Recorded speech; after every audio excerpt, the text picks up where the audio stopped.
And over time, as Rocky and I have been talking about, we're going to start segmenting the show. We're coming up with new material. So we're going to try and fit things in about, 10 to 15-minute intervals, like 4 different topics, the things that we cover. There should be a lot of titties and beer and jokes going on, but we really want to cover politics and crypto. Definitely want to cover brewing, and we definitely want to have, the topic of the day, a little bit of cooking and stuff. We're getting there, so hang with us. But I kind of want to touch on mead legislation, not just in the Fed, but in my local state here, Hawaii. I mean, not only are we having a difficult time getting a license. God, these fucking dickheads. But it seems like there's a lack of education of the individuals who are not only enforcing, but also in charge of granting ability to have a liquor license. And that didn't be funny, but you can't fix stupid. I mean, a little bit of education, even if you're stupid. I mean, if you don't know the difference between green and blue, eventually you'll figure it out if you get smacked in the head enough. You can't smack a politician in the head, though. But these aren't even politicians. This is bureaucrats. Yeah, it's the a worst, board. the scum of the earth. These people didn't know the difference between a brandy and a whiskey. This one guy is trying to call mead a grain liquor. I'm like, there is no grain in this, buddy. Can't fix stupid. I know, but he doesn't. They don't have the education. They're handing out. But do they want the education? You know what? If you're going to be in a position where you are presiding over liquor, you should be an expert or at least educated in the field of liquor. But what is what? This is basically an Asian country. I mean, they're so corrupt, and the nepotism is so deep. It's an accepted part of the culture. Okay, one of these guys was black from the mainland, and the other guy was from Japan. But what I'm getting at is even at the federal level, a mead. Okay, so if you look at hard liquors, everybody's really familiar with whiskey, and everybody's familiar with vodka, and everybody's familiar with rum and brandy. Okay, what's the difference between a whiskey and a bourbon? I don't expect you to have to know. For instance, the law states that a bourbon can only be made in, I believe, Kentucky, and it must be at least 3 or 4 years old, and it has to be done in a white American white oak barrel. It's still a whiskey, but it can only be used the name bourbon in Kentucky, kind of like the name champagne can only come out of France. All right. Okay. There is some legislation, but if you're going to be in that field, you should have an education as to what you're, enforcing. You send cops out to enforce the law. They should know what the law is before they enforce it, right? Yeah, okay. I mean, valid you point. get dumb cops. Yeah. They're pretty dumb. But a rum is made from sugar, okay? A whiskey is made from grain, and a brandy is made from fruit. So in order to make a beer, in order to make a whiskey, you have to make a beer. And then you distill that beer. And it's not a beer like you're used to with the hops in it. It's made from grain. It's turned into, an emulsification of yeast and the germ that's inside of it. It makes 5 to 10% alcohol, and then you distill that off. Whereas cool. a brandy is made from fruit. It's basically a wine. You take any kind of fruit, almost any kind of fruit. You mash it up, you pull out the sugars, and you make a strawberry wine, or you make a grape wine, or a banana wine, and you know what you end up with is you distill it, you make a brandy. That is the defining difference between a whiskey or a bourbon, which are on the whiskey sides, and a brandy. I've just learned so much now. And if it's sugar-based, like sugar cane or molasses, or even just made out of sugar, for God's sakes, and you distill it, it's a rum. And the original one is called cachaça, which is actually more like a wine. But they separate it because it's not exactly a beer or wine because sugar's not a fruit. Huh, okay. But then what's a vodka? Well, vodka is any kind of alcohol distilled so many times, it literally has a neutral flavor. You can't tell if it came from a grain. It just has no discernible taste. It's just pure alcohol with no flavor. Well, that's pretty cool. Okay. Well, then we already know what beers are. I mean, a stout is dark, and you've got a lager and an ale. What's the difference between a lager and an ale? Well, top fermentation or lower fermentation. There's just some basic categories. And a mead is made from honey. It's not a fruit. It's not a grain. Why isn't it got its own spot? Cider has its own spot. Right, yeah. Sake, cider and sake, but then they're calling it mead is just simply a wine. And it's not even a normal wine. There's all kinds of extra legislation to control it, and it's way more expensive on taxes. So when I have an inspector come and see me, and he doesn't know what I'm doing, and he wants to fine me, WTF? What the fuck? I just don't get it. I mean, there needs to be better legislation and better education. I mean, if you got a government job, I got to tell you, government jobs are pretty cushy. They are. You can't get fired from a government job. Just don't It's rape difficult. or murder anybody. Even then, in some cases, right? I mean, if your name is Hillary Clinton, you can murder 40 people trying to testify and get away with it. That's true. That's true. Okay. Whole helicopter loads go down. Exactly. So what I'm getting at is, I mean, whether you're in the Air Force or you're in the Army or you got a military job of any kind, you know what? You're going to work for it, but you never have to worry about getting fed or having a house to sleep in, right? Yeah. Your Even family's government taken shutdown. care of. Exactly. You still get paid by You know back what? at least. If you're driving a goddamn bus, you're making like $20 an hour Generally, yeah. to drive people around. And most of them are fat and grouchy. Oh, they're fucking dicks. Yeah, stop being grouchy. You deal with dumb people. So what? I don't even. I can't even be upset at them for being angry. But I can. You're in the did choose this military. Job. You do deal with dumb people on a daily basis. That is something you do in the military. Exactly. I mean, come on. You get out. You join the military when you're 20. By the time you're 40, you got a pension. You're retired at 40, right? You could be, yeah. You could be. And then you go to the post office and work for another 15 years, and you're collecting 2 pensions.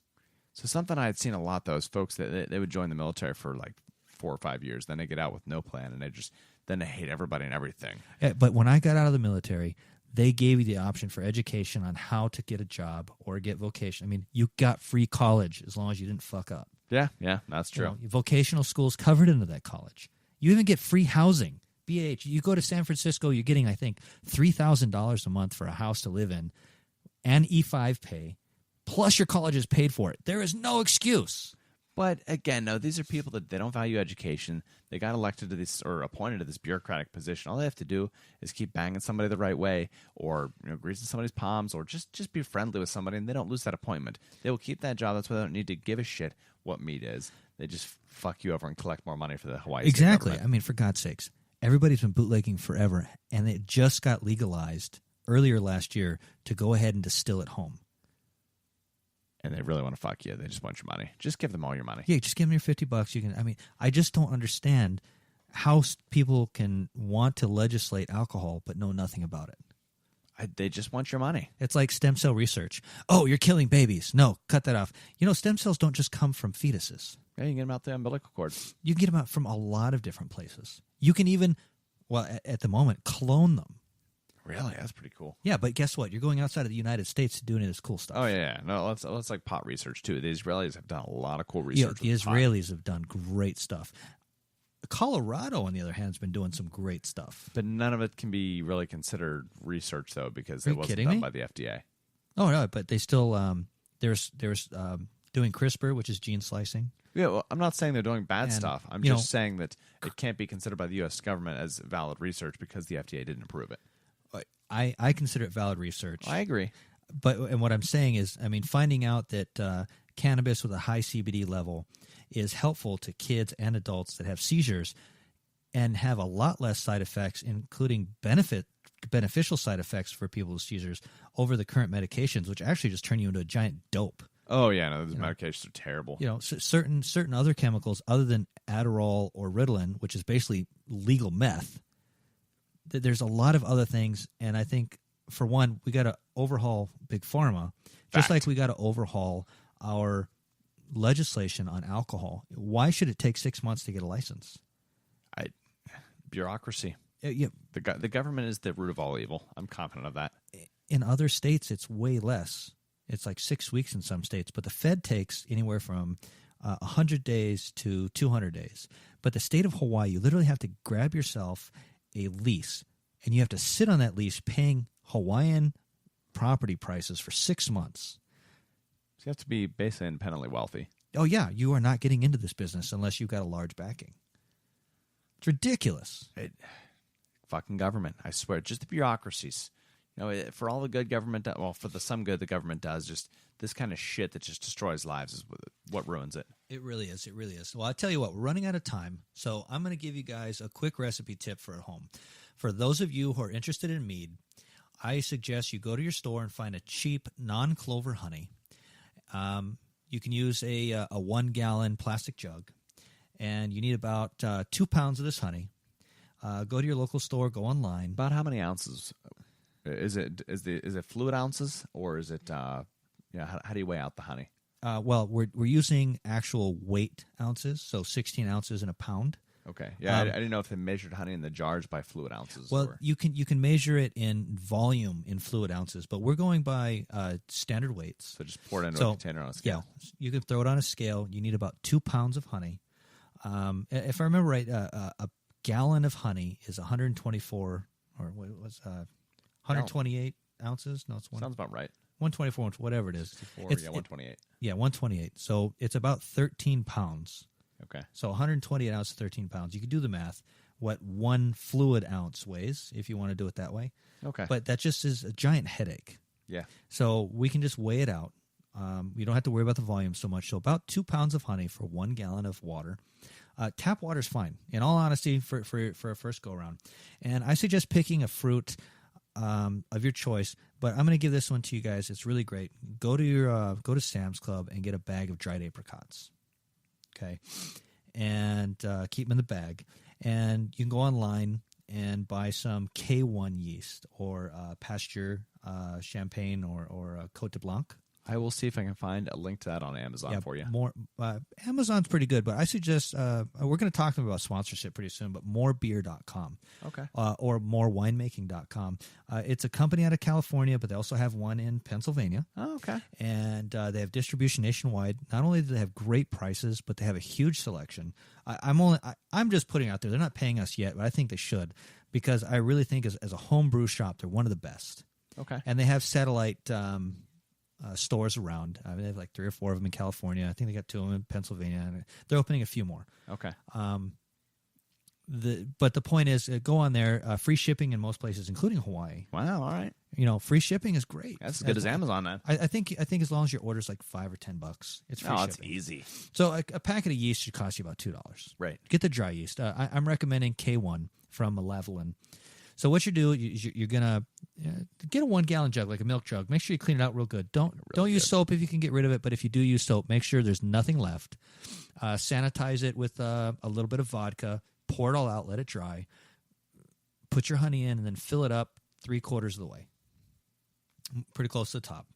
Put the cap on it. Shake it up real good until the honey and water looks like it's emulsified. At this point, I'm just putting in honey, water, and yeast. Oh, the yeast is going to go in there in a second. Oh, okay. So shake it up really good. Water. So you're aerating it. You're getting the honey to break down, and you get a homogeneous liquid. You can't tell the difference in the honey and water. It's all one liquid. Okay. Because it should look kind of like tea. Okay. Then you pitch your yeast in there. Shake it up again. Explain pitching your yeast real quick. Pitching is you open it up. You pour the yeast in. It's called pitching because you used to throw it in. Okay, so you don't actually like put it in the warm water at a certain temperature or whatever? You can, but this recipe is not going to require it. Okay. Okay, and then go ahead and put the cap on it, leaving it just closed until you see some fermentation like the next day, and then you can actually express it by opening it up a little bit. You can hear psst. At the end of about a week and a half, it should be done. And go ahead and there's that headspace left over that we're talking about. Only fill the container 3/4 of the way, and put as many of those dried apricots in as you can at the end of a week, and let it all sit there until you don't see anything happening anymore. And in our next podcast, I'll tell you how to finish it off, but that's going to make you a very beautiful, approximately 8% alcohol apricot mead. Sounds beautiful. It is. I mean, you can almost feel the, you know how when you eat a peach, you can kind of feel the fuzziness? Yeah. And, then later on you smell it later, and it's almost like you get the apricot feel, the warmth, but it's also got a nice taste. It's dry, but you'll have a sweetness perceived. So, folks, thanks for coming in, tuning in. Let's get on board. If you have any questions, shoot us out an email, BrosBeerMead@gmail.com, or go check us out at meadradio.com, where we're just now getting the site all up and running, making it look nice. Yeah, put a tab in, get ready to support us. If you really like what we're doing, a couple bucks a month would never hurt, and we can start doing more videos and get into more interesting things, including taking suggestions from the audience. Absolutely. With that, folks, that's all we got for today. All right, this is Brian. This is Rocky. Have a great week. Peace out.